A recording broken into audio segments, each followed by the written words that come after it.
Yo, what's up guys? I am back with another video today.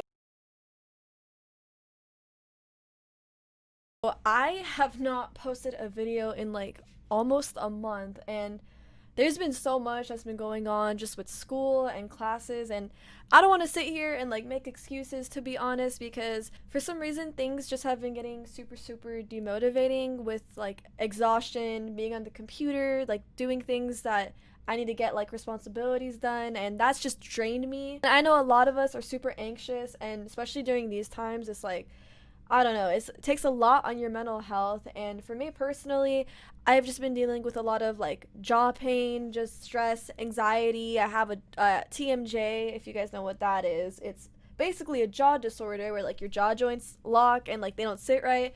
But thankfully, I'm super blessed to be working on that and just getting back into the groove of how things used to be. I started listening to so much more music. That just made me want to get back onto just watching more Tupac, watching more rap. Another thing, we hit 4K subscribers on this channel. That is insane. When I started this channel, I did not expect anything or get anywhere with this. Like, I literally reacted to Tupac because someone recommended it, and I was like, let me just get into Tupac. I'm so blessed and so grateful for 4K, because that's a lot of damn people, and I'm grateful for you guys to be commenting in the description about things I can learn, advice, or just more things about music in general. So I appreciate it so much. Thank you guys so much. I'm gonna be watching and learning about Tupac's death and his whole thing that happened with the shooting and like the Vegas thing, and this is actually on ENews. So let's watch this and let's see what happened, because it's 2 parts and I'm actually really interested in it. Okay, so it's Tupac Shakur 22 years after the unsolved shooting.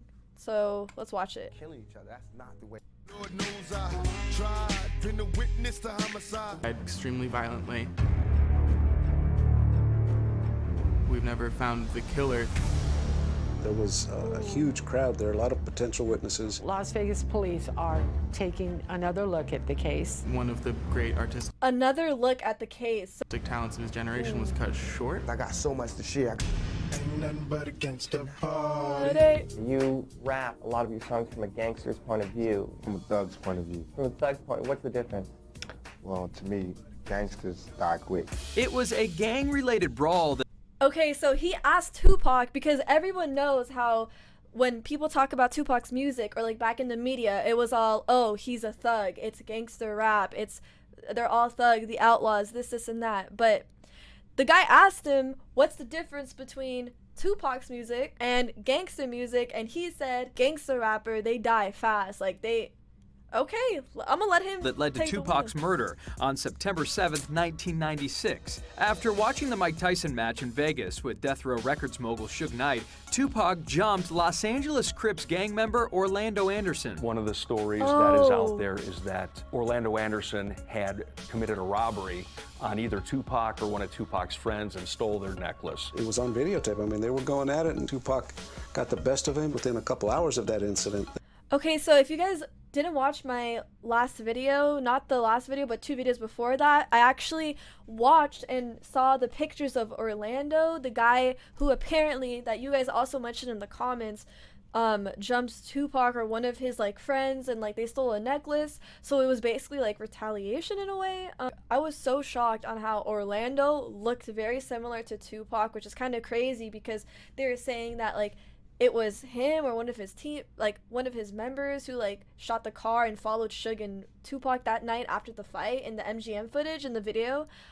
But that's crazy. Like, There was that confrontation out on Flamingo. Suge and Tupac were on their way to a club. This is the last so known sad. photo of Tupac alive.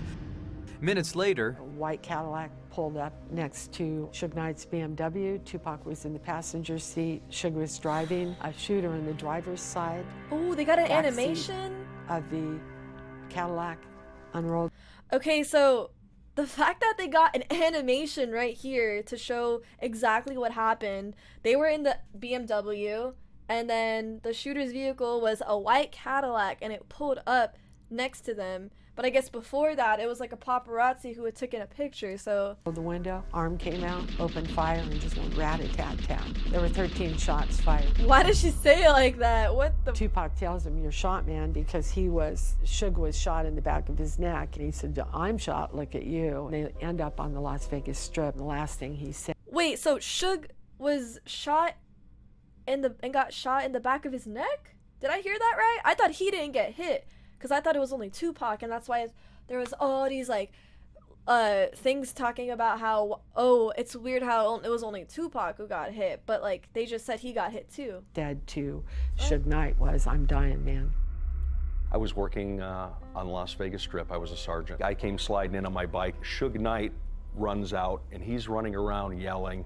He's yelling at me. He's got blood just flying out of the side of his head. And oh my God. I couldn't get the car door open, and he's yelling at me, and I had to point my gun at him and say, you know, get back, Tupac.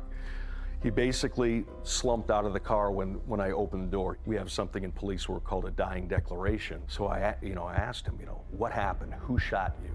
Who did this?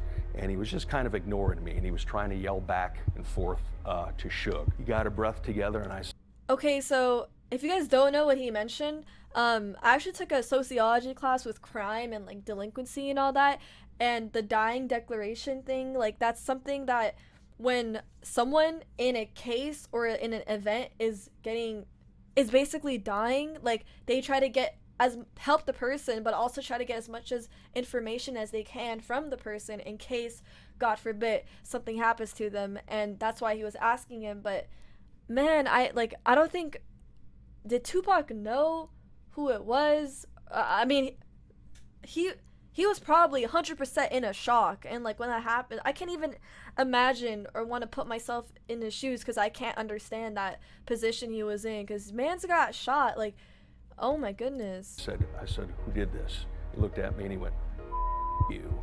And that was it. He never regained consciousness again. He eventually went to the hospital, where he was kept on life support for several days until he was finally removed from life support. I've received death threats. A lot of people, for whatever reason, don't like the fact that I was the last guy to talk to him. That guy was the last guy to talk to him. And Tupac just said, you heard what he said, F you, like.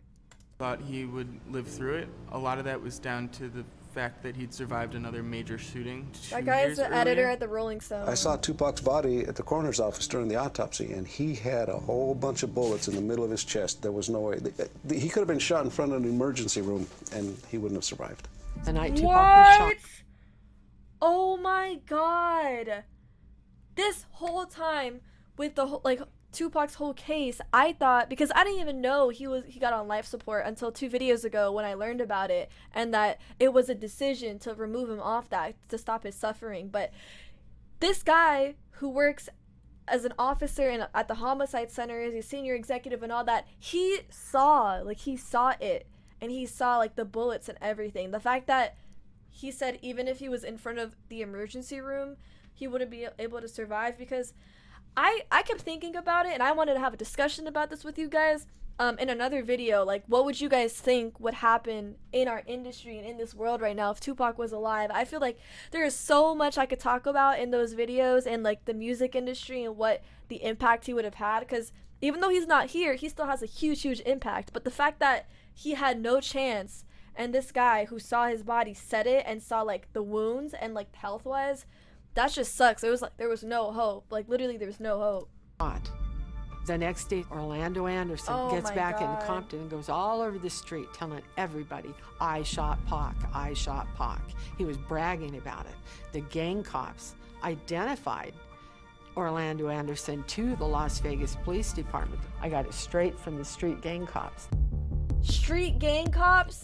Okay, I'm not educated on that matter, so I don't want to speak on it, but she basically said the fact that they went and told them is they're working with them. And why would you be bragging about that? No, man. Orlando Anderson is the shooter. Were you involved in any way in the death of Tupac Shakur? No, I was not involved. First of all, he looks so similar to Tupac. That's a fact. he was basically bragging about it. And in this video, I gotta watch this video.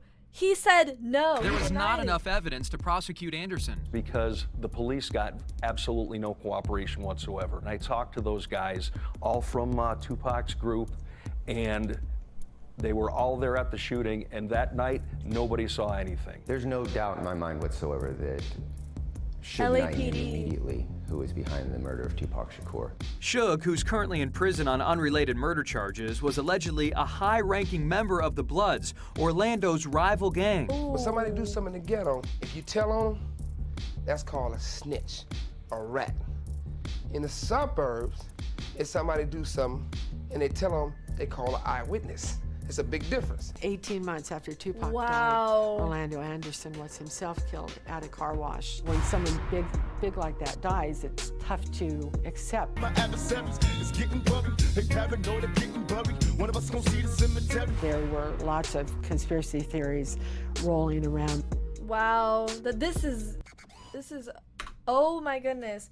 So I didn't know Orlando, that guy, Suge was basically talking about like it's huge thing about like snitching and this and that, and the fact that I didn't know he was a high-ranking member as in the gang with the Bloods. Like I did not know that. That's actually insane. And the fact that the LAPD officer who was in the case said that for no doubt he knows that Suge knows, like, man,